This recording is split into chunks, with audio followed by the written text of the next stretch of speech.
পেয়েছি আমরা সোনার দরজা। এই দরজা খুলে যা বলছি। দরজা খুলতে হলে তোমাদেরকে আমার প্রশ্নের উত্তর দিতে হবে। তোমরা কি তৈরি আছো?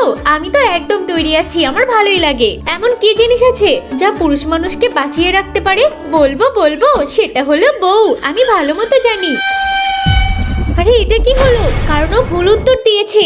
আমার কাছে আমার প্রশ্নের যে ভুল উত্তর দেবে তাকে আমি মেরে ফেলবো। এবার তোমরা বলো, এমন কি জিনিস আছে যেটা আমরা ছুঁতে পারি না? তাড়াতাড়ি আমার উত্তর দাও। আমি বলবো জন্ম আর মৃত্যু, কারণ এটাকে আমরা কেউই ছুঁতে পারবো না। হ্যাঁ, সঠিক উত্তর দিয়েছো। আরে বাহ ভাই, এখানে শুধু সোনা আর সোনা। আমরা অনেক অনেক সোনা নিয়ে যাব। ভাবতে পারছিস আমরা কত বড় লোক হয়ে যাব? হে বোকা ছেলে পেলে, এই সোনা নিয়ে তোমরা কি করবে? আমার কাছে এসো, আমার কাছে শুধু হিরে আর হিরেই আছে। তোমরা কোটিপতি হয়ে যাবে।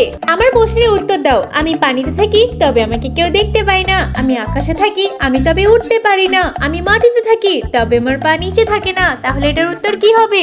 এটা হলো ছায়া। হ্যাঁ, একদম সঠিক উত্তর। আরে খুলছে না কেন? আরে খুলতে হলে মনে হচ্ছে ওই টায়ারটাকে চাপ দিতে হবে। ওটা চাপ দিলেই খুলে যাবে। এই খোল বলছি, খোল। খোল বলছি। কি করছিস তুই? পাগল ছেলে, দেখে শুনে কাজ কর। আরে আমি তার মানে স্বপ্ন দেখছিলাম। ছি ছি ছি ছি।